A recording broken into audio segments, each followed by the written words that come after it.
Hola, muy buen día. Mi nombre es Linda Yasmín Valencia Galvis y les voy a exponer el sentido del olfato. El olfato es el sentido encargado de detectar y procesar los olores. Es el sistema sensorial predominante y más sensible. Unas cuantas moléculas, es decir, una mínima cantidad de materia, bastan para estimular las células olfativas. Su principal órgano es la nariz, que está compuesta por raíz, dorso, punta, naria y asa.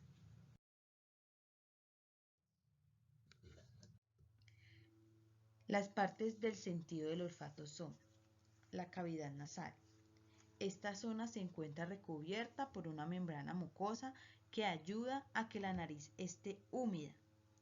De esta manera se evitan hemorragias nasales, que ocurre cuando la nariz está seca. Asimismo, en esta parte se encuentran los vellos nasales, los cuales filtran las impurezas que puedan ingresar a través de las fosas nasales. Vías de detección de los olores. Está la vía nasal, que es la vía directa, que es por donde ingresa el aire por los orificios nasales. Y la vía indirecta, que es la vía retronasal, que es cuando nos ingresa el aire por la boca.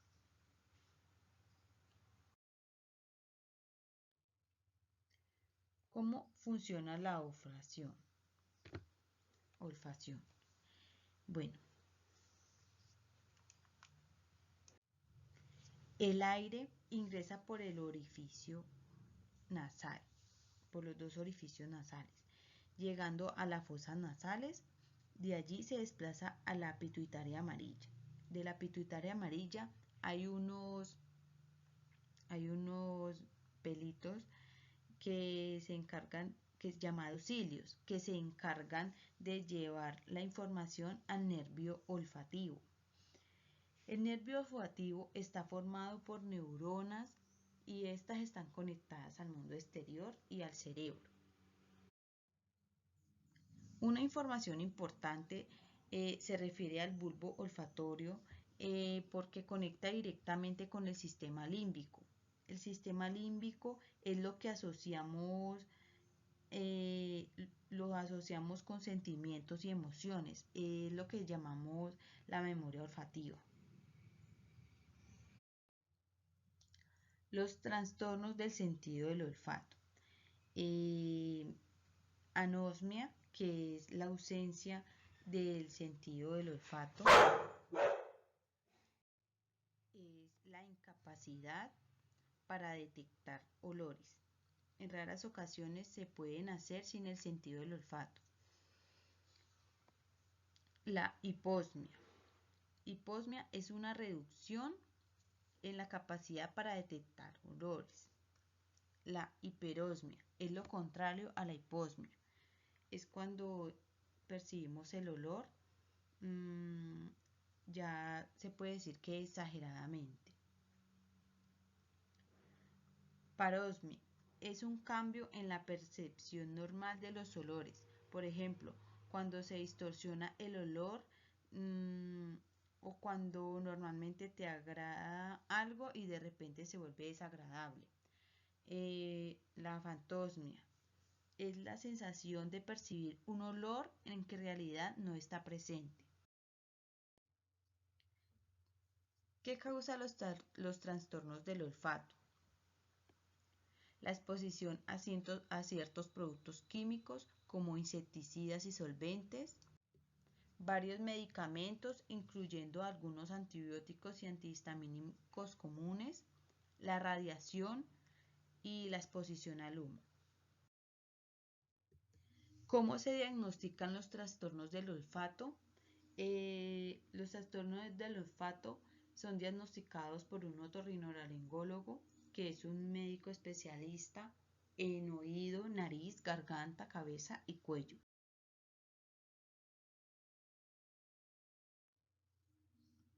Recomendaciones de prevención. Promover la regeneración de células nerviosas sensoriales. Usar medidas de bioseguridad para evitar trastornos del olfato al estar expuesto a vapores de la gasolina, productos químicos y las condiciones externas de humedad y temperatura. Prevenir los efectos del envejecimiento en el olfato y el gusto. Desarrollar nuevas pruebas de diagnóstico para los trastornos del gusto y del olfato. Comprender. Ahora vamos a hablar del sentido del gusto. El sentido del gusto nos permite registrar e identificar los sabores debido al contacto de determinadas sustancias químicas con la lengua, donde se encuentran las papilas gustativas.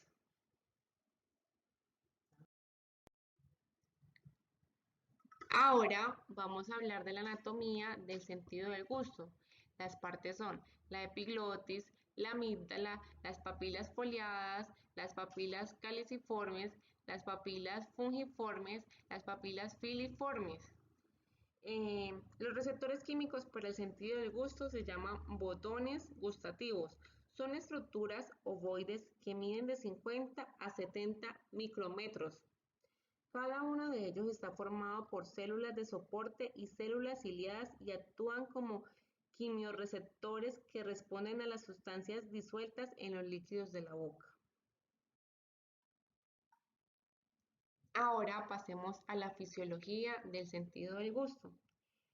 La información recogida por los botones gustativos viaja por los nervios hasta la corteza cerebral, a nivel de la circunvolución postrolándica, igual que las sensaciones cutáneas de la cara.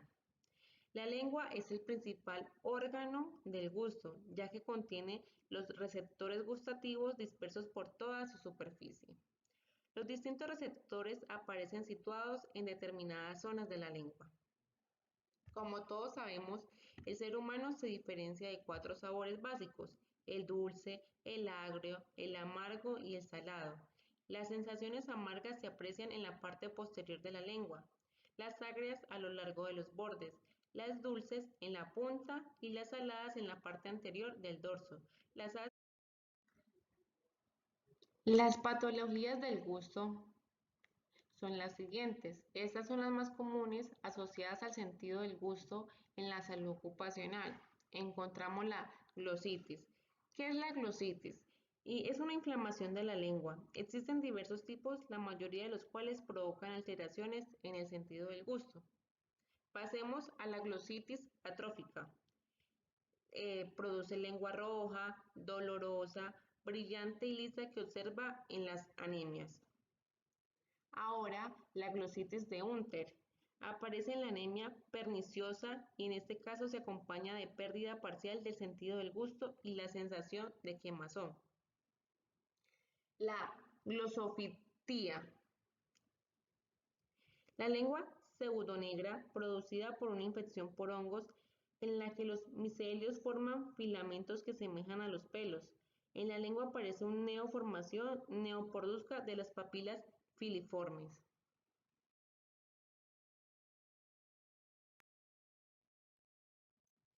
Ahora las recomendaciones que debemos tener con el sentido del gusto.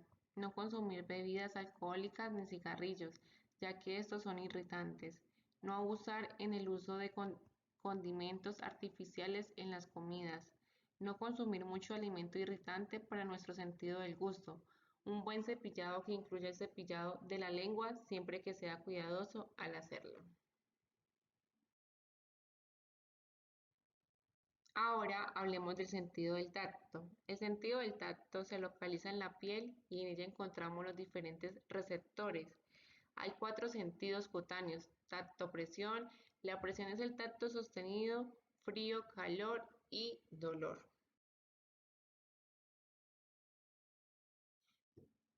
Ahora hablamos de la anatomía y fisiología del sentido del tacto. A través del tacto somos capaces de descubrir y medir el medio que nos rodea, ya que nos permite tener información sobre la consistencia, la forma y características de los objetos. El tacto, la presión, la vibración y el dolor se han clasificado como sensaciones separadas, pero todas ellas son detectadas por los mismos tipos de receptores, variando únicamente la intensidad del estímulo. Los receptores cutáneos, a diferencia del resto de órganos de los sentidos, son terminaciones especializadas modificadas de los nervios sensitivos. Estos son los siguientes. Terminaciones nerviosas libres, dispersas por la piel y otros muchos tejidos, son las encargadas de la transmisión del dolor. También son llamadas nociceptores, terminaciones expandidas de las fibras nerviosas. Terminaciones de Ruffini perciben los cambios de temperatura relacionadas con el calor. Discos de Merkel informan el cerebro sobre la presión y la textura, por lo que son sensibles al desplazamiento de los tejidos, permitiendo una gran discriminación táctil. Terminaciones encapsuladas de las fibras nerviosas, los bulbos terminales de Krause, registran la sensación de frío. Corpúsculos de Meissner se hallan a nivel de la dermis, es una porción de 20 a 30 por milímetro cuadrado y sirven para detectar el tacto ligero. Además nos permiten darnos cuenta de la forma y el tamaño de los objetos. Corpúsculos de Pacini están situados en la parte más profunda de la dermis. Son los que determinan el grado de presión que sentimos. Nos permiten darnos cuenta de la consistencia y peso de los objetos y saber si son duros o blandos.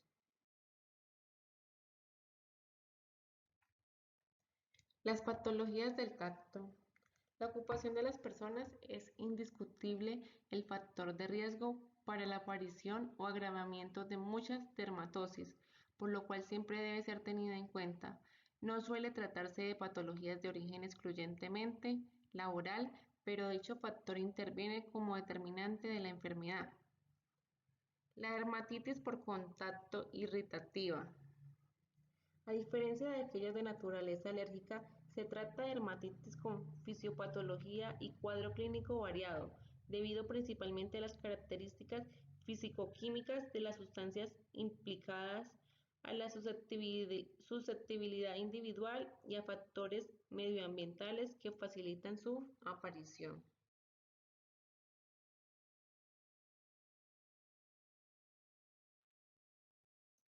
También encontramos la dermatitis por contacto alérgica. Es la sensibilización a ciertas sustancias. Es el requisito previo para que aparezca este tipo de dermatitis por contacto. Generalmente entre 24 y 96 horas de producido un nuevo contacto con el alergeno. También la urticaria por contacto. Es mucho menos común que la dermatitis por contacto, aunque al igual que aquella puede ser no alérgica. Las urticarias ocupacionales por contacto no alérgicas dependen de que exista estimulación suficiente como para suscitar la liberación de aminas vasoactivas. Tal es el caso de la reacción de ortigas y otras plantas que presentan los jardineros y aquellos que trabajan en huertas y viveros. Y por último, encontramos la micosis. Esta enfermedad ocupacional es infectocontagiosa. La micosis como enfermedades laborales es habitual la candidiasis del rodete periungular y pliegues interdigitales.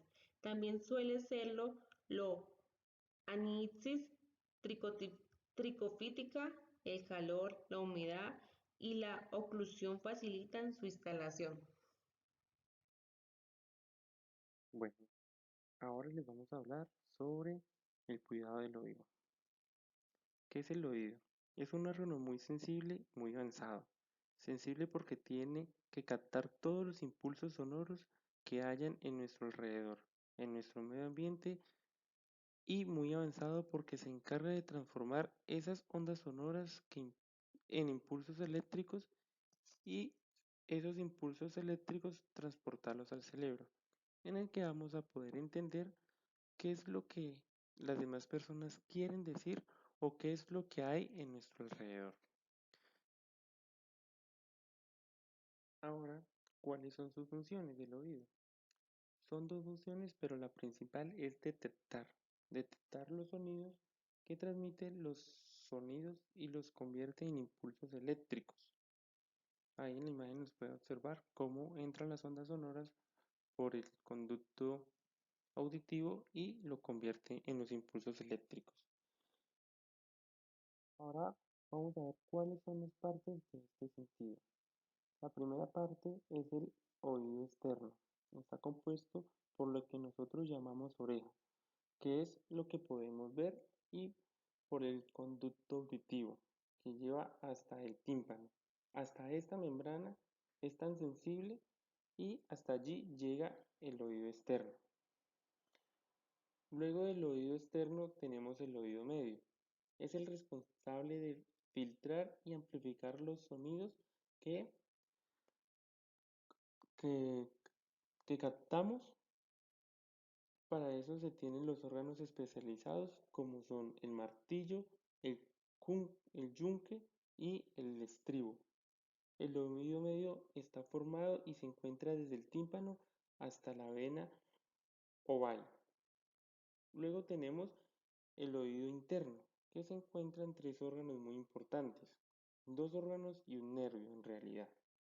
La cóclea, que es como una concha de caracol que se encarga de transformar el oído en el vestíbulo, que es el órgano del equilibrio, y también está el nervio auditivo, que conecta este oído interno con el cerebro y lleva los impulsos nerviosos al cerebro.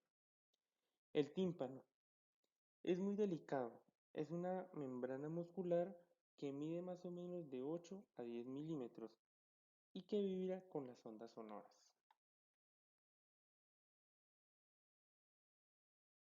Ahora pasemos a ver las patologías del entorno laboral.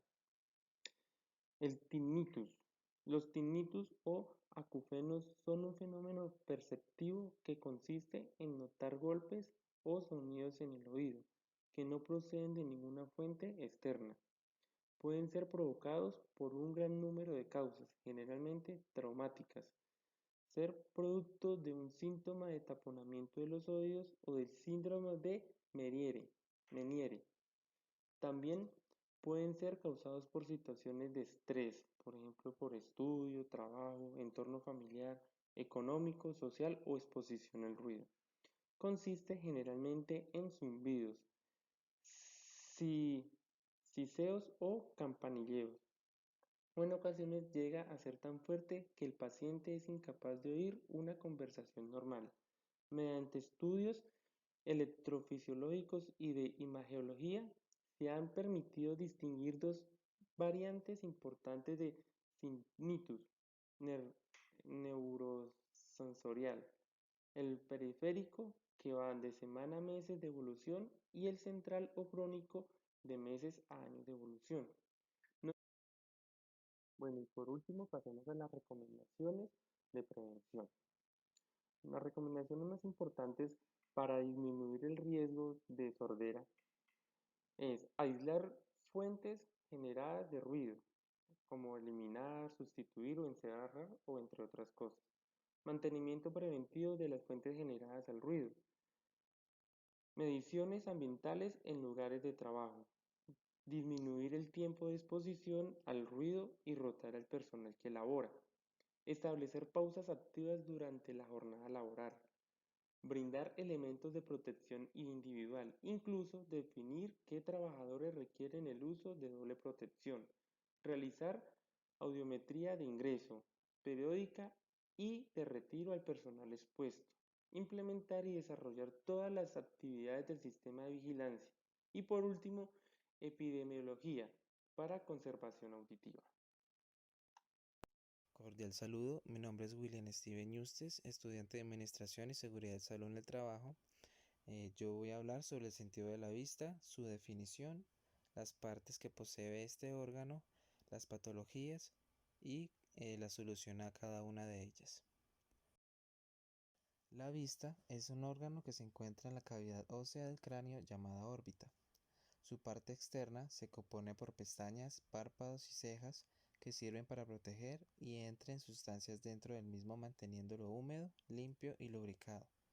Este órgano es uno de los más importantes en los 5 sentidos que se encuentran en el cuerpo humano. El ojo está conformado por la córnea, la pupila, el iris, el cristalino, la retina y el nervio óptico. Funciones detectan los estímulos luminosos distinguiendo entre dos características de la luz, su densidad y la longitud de onda, que son los colores. Sin embargo, la luz antes de llegar a la retina atraviesa las distintas partes del ojo, que son la córnea, el humor acuoso, la pupila, el cristalino o lente natural del ojo y el humor vítreo. La córnea es un tejido transparente avascular del ojo que consta de 5 capas. El epitelio, la membrana de Bowman, el estroma, la membrana de Descemet y el endotelio. Como pueden ver en la imagen, se puede evidenciar el tejido transparente que hay en el ojo. El punto negro del ojo que llamamos pupila es la parte del ojo que tenemos en el iris, que se contrae y dilata para regular el paso de la luz que llegará finalmente a la retina. En la oscuridad, la pupila se dilata para captar mayor cantidad de luz y lo contrario cuando el entorno es muy luminoso. Lo podemos evidenciar en la foto que está allí. El iris es el círculo coloreado alrededor de la pupila que permite que ésta se dilate. Esta parte del ojo tiene color gracias a unas células con pigmento que se llaman melanina y melanocitos. La retina, por su parte, tiene varias funciones. Es la encargada de recibir los estímulos luminosos mediante sus células receptoras, que se llaman bastones, a los que intensifican la intensidad de la luz, y conos, que son los colores. La fovea es la que contiene los conos, que es donde se llega la luz en el eje visual.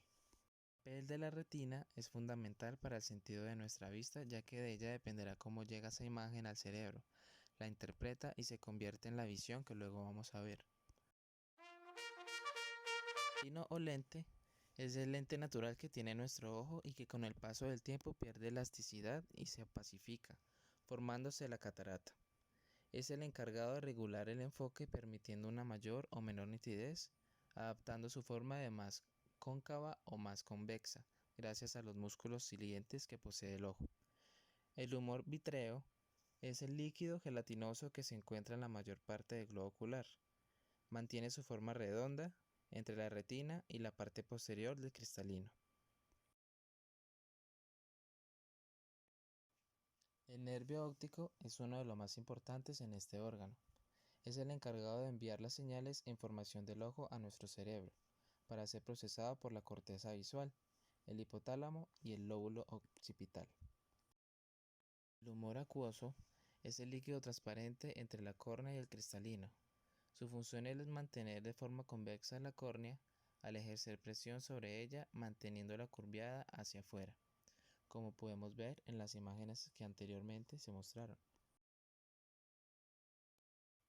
Las patologías a nivel laboral que se presentan en este órgano son las siguientes. Las principales enfermedades oculares son relacionadas con trabajos de contacto visual continuo en ordenadores y computadoras, como por ejemplo las secretarias, las personas que trabajan en call centers y demás. Estos son los errores de refracción de trastornos del nervio óptico, incluyendo el glaucoma, las enfermedades de la retina, que son los problemas con la capa de nervios en la parte posterior del ojo, la degeneración macular, que es una enfermedad que destruye el enfoque central de la visión. Como podemos observar en la imagen, el error de retracción y las patologías que hay en ella son la miopía, la hipermetropía, el astigmatismo y la visión normal. Podemos ver el avance de estas en cada imagen y como recomendaciones de prevención para este órgano, podemos visitar al oftalmólogo con frecuencia para que éste haga un correcto control del mismo. Evitar la exposición al sol, ya que los rayos UV de este pueden afectar la visión. Mantener una buena alimentación para que el organismo regenere algunas deterioridades de este mismo. Utilizar hidratación ocular para que este no se acabe. Mantener limpias y desinfectadas las gafas y lentillas en el caso de que utilizamos y hagamos uso de estas.